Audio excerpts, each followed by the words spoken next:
Most startup advice in 2026 will quietly kill your business. The landscape has completely changed in the last few years, and traditional startup advice is no longer applicable to most tech businesses. Most new founders are optimizing for the entirely wrong thing.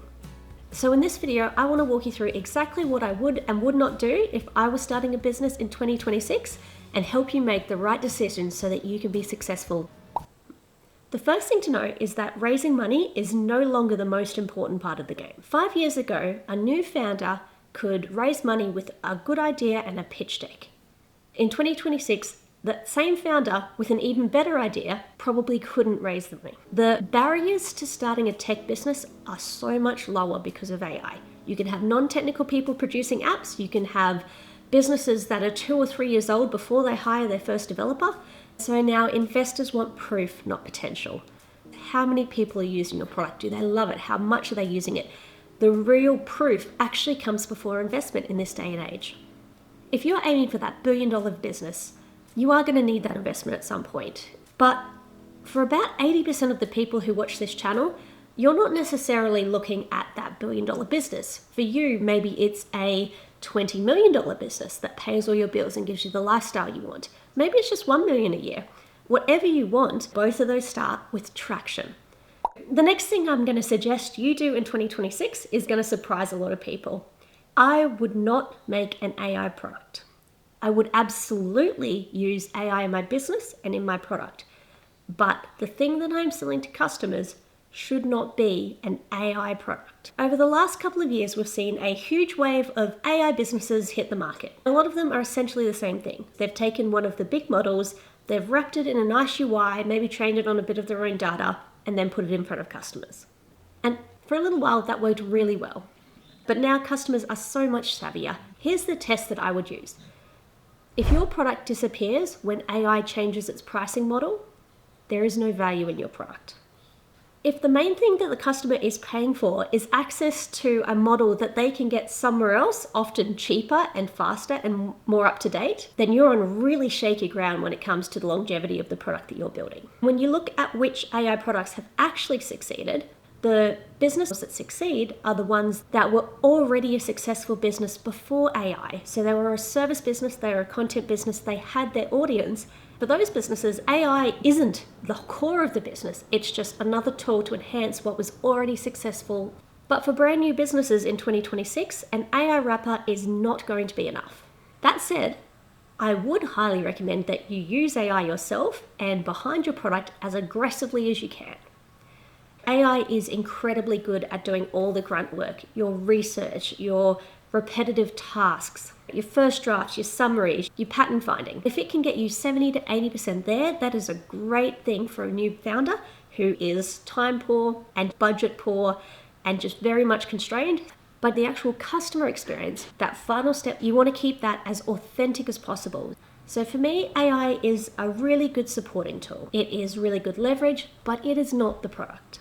So that leads me to my next point. In 2026, I would start with a tech-enabled business, not a tech business. A tech business is where the entirety of the business and the product is software. If I was starting a business in 2026 and that was my end goal, I would actually start with a tech-enabled business. What I'm trying to work on first is the traction, and I will not get traction by spending 6 months building out a piece of amazing software. I will get traction by spending 6 months building out an amazing amount of customers who are giving me money. So how do you get customers without a product? And that is when a tech-enabled services business is really going to shine. Let's say the business that I want to build is a software company that teaches kids piano. I could spend a year building that product and start to sell, or I can start off giving piano lessons. Send me a video of you playing it, I review it, and I'll send back notes. I can then use AI tools and tech processes to actually automate that. Once I get it to a point where it's doing the work for me, it's an easy step to just put a UI on it. The difference is, instead of spending 6 months doing it and then getting customers, I've had customers from day one.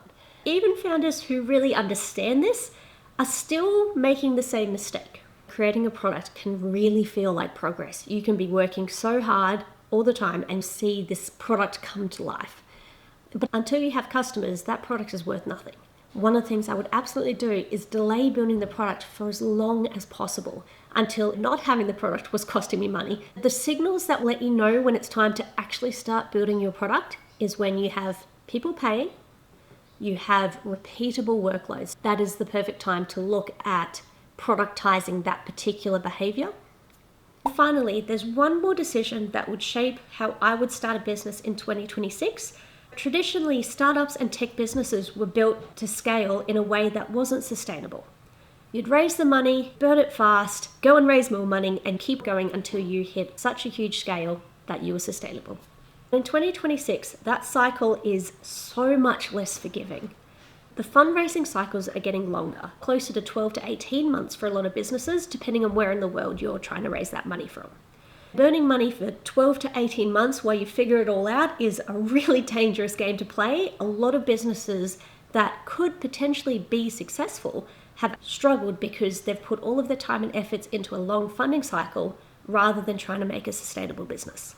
This is probably the first year where I would consciously focus on sustainability over scale. You don't need a huge amount of capital to get into the market anymore, but the barriers for getting investment funding are way higher. A business that can work on that small scale is actually going to be so much more powerful because it buys you options. I would design my business to work with real pricing, with real margins, and just an energy level required from me that I could sustain long term. So everyone who's deep in startup culture has probably just now gasped a little and clutched their pearls, because obviously this is the exact opposite advice for everyone who's doing a traditional startup. And to be absolutely fair, there is going to be moments in your business where taking on some risk absolutely makes sense. You're going to end up in situations where you're hiring a person that you can't quite afford yet, with the expectation that that person will unlock the growth. These are acceptable trade-offs, but in 2026, they have to be done very deliberately. You can't raise first and figure it out later. If there's a pattern running through all this advice, it's that being a successful business in 2026 is not about being the loudest or the fastest anymore. It's about being really clear on what you want and designing a business that is going to get you there. You don't need to be technical anymore, you don't need to have everything figured out, and you don't need an investor up front, but what you do need is traction. Real people giving you real money, paying for a real thing. If you're thinking about starting a business or you're in the early stages and you've already taken a few steps, I'm posting a video every single week this year. So if that sounds useful, please subscribe and I will see you in the next one.